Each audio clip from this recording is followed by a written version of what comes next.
যে সরকারটা জনগণের ম্যান্ডেটে নির্বাচিত হয়েছে, জনগণ একটা বড় ম্যান্ডেট দিয়ে যে সরকারকে পাঠিয়েছে, সেই সরকারটা জনগণের স্বার্থের ব্যাপারে সিনসিয়ারলি কাজ করতে চায়। যুব ক্রীড়া মন্ত্রণালয় জাতীয় আন্তর্জাতিক ক্রীড়া দিবস 26-এ সাফ জয়ী অনূর্ধ্ব 20 ফুটবল দলকে মানে প্রত্যেকে 1 লাখ টাকার অনুদান দেওয়া হয়েছে।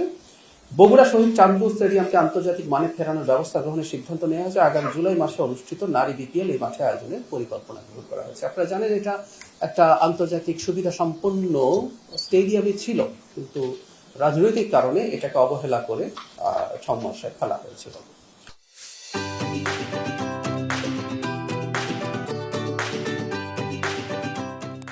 মহিলা শিশু বিষয়ক মন্ত্রণালয় 10 এপ্রিল জাতীয় সংসদে পাশ হয়েছে নারী ও শিশু নির্যাতন দমন সংশোধন বিল 2026।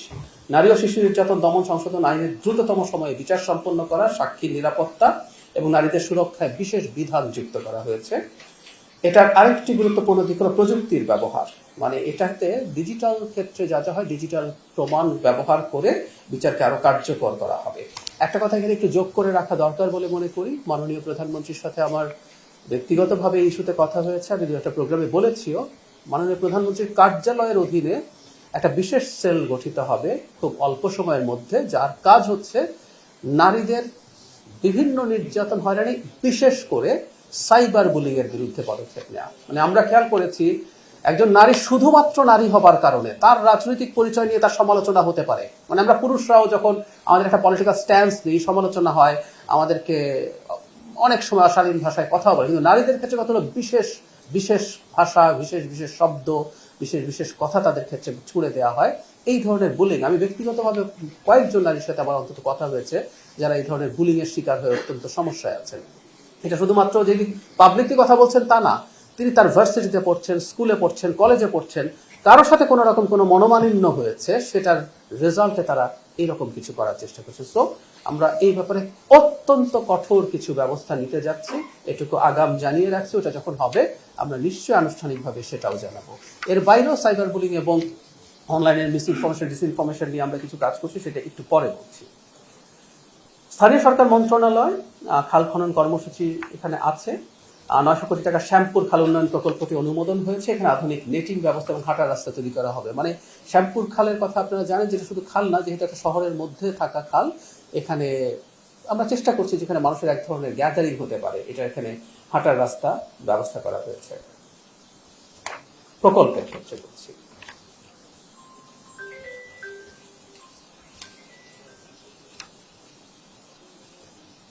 সড়ক মন্ত্রণালয় সরকারের যে বৃক্ষরোপণ কর্মসূচি আছে তার সাথে অ্যালাইন হয়ে এই সড়ক ও সেতু মন্ত্রণালয় আগামী 5 বছরে 35 লাখ বৃক্ষরোপণের যে কর্মসূচি, সেটা 1 এপ্রিল থেকে শুরু করেছে এবং সেটা কন্টিনিউ করছে। মৎস্য প্রাণী সম্পদ মন্ত্রণালয় অনেকগুলো কাজ করেছে। জলাতার যে নীতি আছে সেই নীতির ভিত্তিতে জলমহল, উপকূলীয় খাল, হাওরের ইজারা প্রথা বিলুপ্ত করা হচ্ছে। এটা খুব ইম্পর্টেন্ট ব্যাপার, আমরা এটাকে একটু জোর দিয়ে বলতে চাই। একটা সময় এগুলো ইজারা দেওয়া হয়েছে এবং ইজারাদাররা যেটা হয়েছে যে তারা তাদের এক ধরনের রেস্ট্রিক্টেড ভাবে এখানে তারা তাদের মতো করে কাজ করেছেন, কিন্তু জলাতার মানে হচ্ছে প্রান্তিক যে জেলেরা আছেন তারা এখানে খুব সুবিধা করতে পারতেন না। তো সেটার ভিত্তিতে এগুলো সবগুলো উন্মুক্ত করে দেওয়া উদ্যোগ গ্রহণ করা হয়েছে। আমরা এটা আসলে করব, এইখান থেকে সরকার কিছু উপার্জন করে, কিন্তু আমরা যদি আসলে গভীরভাবে চিন্তা করি এই আয়টা যদি সরকার কম করে সেটা আরো বহু মানুষের মধ্যে বন্টিত হয়ে যায়। এই ইজারা মূলত আসলে কিছু সামর্থ্যবান মানুষের কাছে যায় এবং সেই সামর্থ্যবান মানুষই আরো বেশি আয় করে। সো এই জলার ক্ষেত্রে যে ইনকাম, এটা যদি মানে যিনি এটা ইজারা নিচ্ছেন সেই পুরো ইনকামটা প্রান্তিক মানুষের কাছে পৌঁছে দেওয়ার চেষ্টা বা সিদ্ধান্ত অলরেডি আসলে হয়েছে। সব সময় যেটা হয় যে ইলিশ মাছ যখন আহরণ বন্ধ থাকে, সেটার যে খাদ্য সাহায্য বা অন্যান্য সাহায্য আছে সেগুলো কন্টিনিউ করা হয়েছে। 3,11,000 জন জেলের মধ্যে এটা হয়েছে, এটা করা গেছে। তার রোগমুক্ত পোনা উৎপাদন, আধুনিক মাছ চাষ নিশ্চিতকরণে অনেকগুলো পদক্ষেপ নেওয়া হয়েছে। এর মধ্যে 114টি হ্যাচারির ডিজিটাল ডেটাবেস তৈরি করে সংস্কার ও আধুনিকায়নের পরিকল্পনা গ্রহণ করা হয়েছে। আরো কিছু প্রযুক্তি আমরা যুক্ত করছি যাতে এই জিনিসটা কন্টিনিউ করা যায়। আপনারা জানেন যে বাংলাদেশ মৎস্য খাতে অত্যন্ত গুরুত্বপূর্ণ সাফল্য অর্জন করেছে। ব্লু ইকোনমি বা সমুদ্র সম্পদ উন্নয়ন, সামুদ্রিক জীববৈচিত্র্য সংরক্ষণ ও টেকসই উৎপাদন বৃদ্ধির লক্ষ্যে কুয়াকাটা ও সলিমপুরে 2টি সামুদ্রিক সংরক্ষিত এলাকা ঘোষণা করা হয়েছে। চেকপোস্ট করা হচ্ছে যাতে এগুলো জেলেদের নিরাপত্তা নিশ্চিত করা যায় এবং অবৈধ মৎস্য আহরণ বন্ধ করা যায়। এরকম আরো বেশ কিছু কাজ আছে, আমি আর খুব বিস্তারিত করতে যাচ্ছি না। জ্বালানির খাতে এটা নিয়ে নিশ্চয়ই আপনাদের অনেক প্রশ্ন আছে, আমি একটা আপডেট দেই। এটা নিয়ে গত ব্রিফিং এ আমরা কথা বলেছি, আপনাদের নিশ্চয়ই মনে আছে। আমি আবার একটু উল্লেখ করতে চাই, সেখানে আমরা গত মার্চ মাসে 2025 সালের মার্চ এবং 26 সালের মার্চে তুলনা করে দেখিয়েছিলাম সরবরাহ কমেছে, কিন্তু অত কমেনি যে এটা আমাদের এই দৃশ্য আমরা দেখতে পাচ্ছি। এটা আসলে এক ধরনের প্যানিক থেকে হয়েছে এবং তার সলিউশন হিসেবে আমরা বলেছিলাম যে একটা ফুয়েল অ্যাপ বা ফুয়েল পাস অ্যাপ চালু করব। সেটার পাইলটিং শুরু হয়েছে, ঢাকাতেও হয়েছে, আপনারা জানেন 7টা পেট্রোল পাম্পে এই কাজটা হচ্ছে। এবং আপনারা এটা নিশ্চয়ই বুঝতে পারেন, একটা অ্যাপ চালু হয়েছে, এটা যে খুব স্মুথলি রান করছে তা না, এটার মধ্যে কিছু সমস্যা দেখা যাচ্ছে। আমরা খুব প্রম্পট, আমি আজকে সকালে ইনফ্যাক্ট সংসদ থেকে এসেছি, আমি মাননীয় প্রধানমন্ত্রীর সাথে সংস্কৃতি মন্ত্রণালয়ের একটা বৈঠকে উপস্থিত ছিলাম, অবশ্যই মন্ত্রণালয়ের উপদেষ্টা। আমি এইটা নিয়ে, জ্বালানি নিয়ে তার সাথে পার্সোনালি কথা বলে এসেছি। সো আমি নিয়ে আশ্বস্ত করেছেন, জ্বালানি বিভাগের সাথেও আমরা কথাবার্তা বলছি। অ্যাপটা খুব দ্রুত চালু হবে, সেটা চালু হলে আমরা আশা করি, বিশ্বাস করি যে ক্রাইসিসটা দেখা যাচ্ছে বিশেষ করে দীর্ঘ লাইনে, সেটা কমে আসবে। আর একটা কথা আগেই বলে রাখা ভালো, আপনাদের যদি কোনো সাজেশন থাকে আপনারা সেটাও আমাদের কাছে নিশ্চয়ই জানাতে পারেন। ডাক ও টেলিযোগাযোগ প্রযুক্তি মন্ত্রণালয় ডাক বিভাগের কাজের বৈচিত্র্যতে ঢাকা মহানগর পুলিশের ওভারস্পিড সংক্রান্ত মামলার ডকুমেন্টস ডাক বিভাগের মাধ্যমে প্রেরণ করা হচ্ছে। আপনারা জানেন অনেকগুলো জায়গায় স্বয়ংক্রিয় ভাবে হচ্ছে, আবার কোনো জায়গায় ম্যানুয়ালি হচ্ছে, সেটা ডাক বিভাগের মাধ্যমে হচ্ছে। ফুলফিলমেন্ট সেন্টার স্থাপন ও পচনশীল খাদ্যদ্রব্য পরিবহনের সুবিধার্থে চিরা চেম্বার স্থাপন করা হয়েছে। এই সপ্তাহের মধ্যে 100টি ফ্র্যাঞ্চাইজি চালুর উদ্যোগ গ্রহণ করা হয়েছে। হযরত শাহ মখদুম বিমানবন্দর, সৈয়দপুর বিমানবন্দর, ঢাকা বিমানবন্দর, রেল স্টেশন, কক্সবাজার রেল স্টেশনে ওয়াইফাই আরো বেশ কিছু জায়গায় হচ্ছে। আরেকটা তথ্য একটু আমি আপনাদেরকে একটু দিয়ে রাখি, সেটা হচ্ছে তথ্য মন্ত্রণালয়ের। এটা একটু গুরুত্বপূর্ণ, আমরা আশা করি আপনারা এই তথ্যটা জনগণের কাছে পৌঁছে দেবেন। মিস ইনফরমেশন, ডিসইনফরমেশন তৈরি করা এবং স্প্রেড করা একটা অপরাধ। মানে এই কথাগুলো সরকারের জায়গা থেকে বলা খুব কঠিন, কারণ হচ্ছে আমরা ধরেই নিতে চাই যে সরকার আসা মানেই সে মত প্রকাশের স্বাধীনতাকে কিছুটা হলেও সংকুচিত করতে চায়। একদম, আমি একটু বলি, মত প্রকাশের স্বাধীনতাকে সেই সরকার সংকুচিত করতে চায় যে সরকার গায়ের জোরে ক্ষমতায় থাকতে চায়। আমাকে ছোট উদাহরণ দেই, কিছুদিন আগে একটা শোতে একজন খুবই শ্রদ্ধেয় সম্পাদকের সাথে আমার এই কথাটা হচ্ছিল। ধরুন কেউ একজন এরকম কিছু বললেন, যেটা বলে সরকারের কিছু ভোট কমছে, ধরলাম সত্য তথ্য, ভোট কমছে, তো সরকার ধরলো তাকে, ধরে আমার ভোট কমা বন্ধ করলাম। অথবা স্বৈরাচারী সরকার হলে কি করে, আসলে তো ভোটের হিসাব নেই, সে ভয় দেখায়, তুমি যদি আমার বিরুদ্ধে কিছু বলো আমি তোমাকে বিপদে ফেলে দিতে পারি। আচ্ছা, যে সরকার নির্বাচন করবে, ধরলাম যে কেউ একজন সমালোচনা করছেন, আপনাদের যে কোনো একজন, এই সমালোচনা সরকারের ভোট কমছে, কয়েকশো ভোট কমলো, কয়েক হাজার ভোট কমলো, কিন্তু তাকে অন্যায় বা সঠিক তথ্য দেওয়ার জন্য যদি গ্রেফতার করা হয়, ভোট তার 100 গুণ 1000 গুণ কমে যায়, ইজন্ট ইট? তো যে সরকারটা গণতান্ত্রিক ভাবে কাজ করে, গণতান্ত্রিক ভাবে আবার নির্বাচিত হতে চায়, সেই সরকার প্রকৃত মত প্রকাশকে কোনোদিনও ব্যাহত করবে না, তার যত পেইনফুলি লাগুক না কেন। প্রচুর সত্য তথ্য আছে না সরকারকে সমালোচনা করার, প্রচুর সত্য তথ্য আছে। আমি যদি তুলেও দেই আপনাদের সামনে, ধরুন কুষ্টিয়ায় একটা মর্মান্তিক ঘটনা ঘটেছে, এটা নিয়ে কি আপনি সরকারকে ব্লেম করতে পারেন না? You can do that. দিনের শেষে এটা সরকারের দায়িত্ব ছিল এটা ঠেকানো, সরকার ব্যর্থ হয়েছে।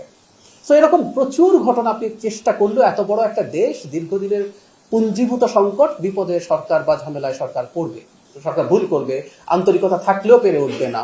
তো সরকারকে যৌক্তিক সমালোচনা আমরা এনকারেজ করছি, কিন্তু মিস ইনফরমেশন, ডিসইনফরমেশন, সংবাদের নামে চালিয়ে দেয়া, বা ওই যে বলেছিলাম মিমিক করা, একটা চ্যানেলের মতো করে লোগো বা দূর থেকে দেখতে মনে হয় এটা ওই চ্যানেল, এইভাবে তথ্য দিয়ে মানুষকে ডিসিভ করার চেষ্টার বিরুদ্ধে আমরা আগেই বলেছিলাম ব্যবস্থা নেব, ব্যবস্থা নেওয়ার পদক্ষেপ আমরা শুরু করেছি। এই মন্ত্রণালয়ের অধীনে একটা আইনজীবী প্যানেল তৈরি হচ্ছে, যে আইনজীবী প্যানেলটা আসলে এই ব্যাপারে কিভাবে ব্যবস্থা নেওয়া যায় সেটা খতিয়ে দেখবেন। এবং আবারও বলছি, এটা এরকম হবে না যে খুব রাতারাতি ড্রাস্টিক কিছু করা হবে, এটা এমন হবে যে আমরা ধাপে ধাপে, এটা নিয়ে আমরা যখন কমপ্লিট হবে আমরা পরবর্তীতে আলাদাভাবে আপনাদেরকে ব্রিফিং এর মাধ্যমে জানাবো।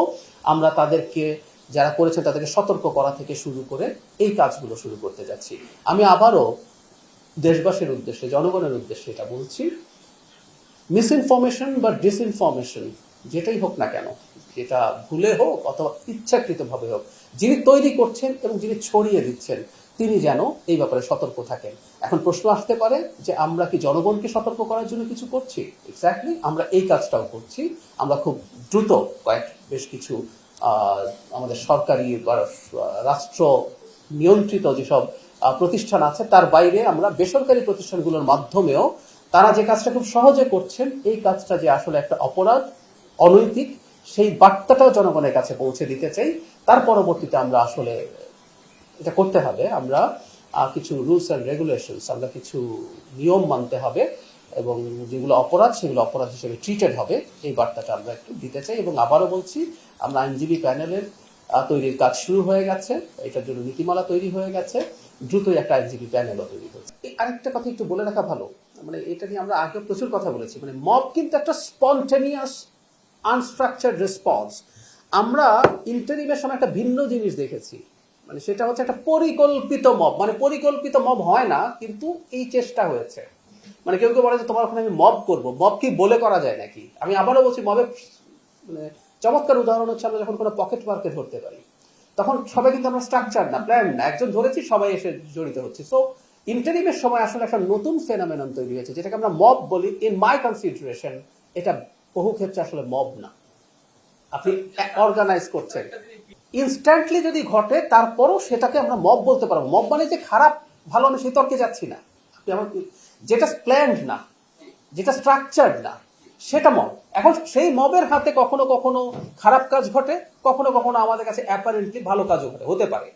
কিন্তু আমরা একটা নতুন ফেনোমেনন দেখছি, বারবার বলছি যে আপনি সব পরিকল্পনা করছেন, ওই পত্রিকা অফিস ঘিরে ফেলো, ওই ওর বাসা ঘিরে ফেলো, ওটা করে ফেলো, এগুলো তো এক ধরনের পরিকল্পনা করে। ইভেন কুষ্টিয়ার ঘটনাটাও পরিকল্পনা করে করা হয়েছে, তাই না? সো আমরা এটাকে মব বলতে চাই না। এখন এখন আমি ওই জায়গায় আসি, সেটা হলো আপনারা জানেন যে ফৌজদারি অপরাধ তামাদি হয় না এখন না, আজকে থেকে 15, 20, 25, 30 বছর পরও এই অপরাধ আসলে যে অপরাধ ঘটেছে। এখন এই অপরাধগুলো কোনটাকে আমরা অপরাধ বলবো? একটা গণ অভ্যুত্থানের সময় আমাদের এই জায়গাটা আমরা একটু মাথায় রাখতে হবে। একটা গণ অভ্যুত্থানের সময় আগে পরে, সময়ে এবং পরে একটা ফ্লুইড সিচুয়েশন থাকে, যে আমরা আসলে কোন ঘটনাগুলো, এটা নিয়ে কিন্তু সমাজে ডিবেট আছে, আপনি খেয়াল করবেন কিছু কিছু ঘটনা নিয়ে ডিবেট আছে, আবার কতগুলো ঘটনার ক্ষেত্রে আমরা কোনো ডিবেট নেই। সো আমি একমত আপনার সাথে যে আমরা যদি মবের বিরুদ্ধে কাজ করতে চাই, ইন্টারিমের সময়ে পরিকল্পনা করে বা মবের নামে যা যা ঘটানো হয়েছে এগুলো আমাদেরকেও খতিয়ে দেখতে হবে। এবং আমি অন্তত যেগুলো নিয়ে আমাদের সমাজে ঐক্যমত্য আছে আমরা সেগুলো নিয়ে নিশ্চয়ই কাজ করব।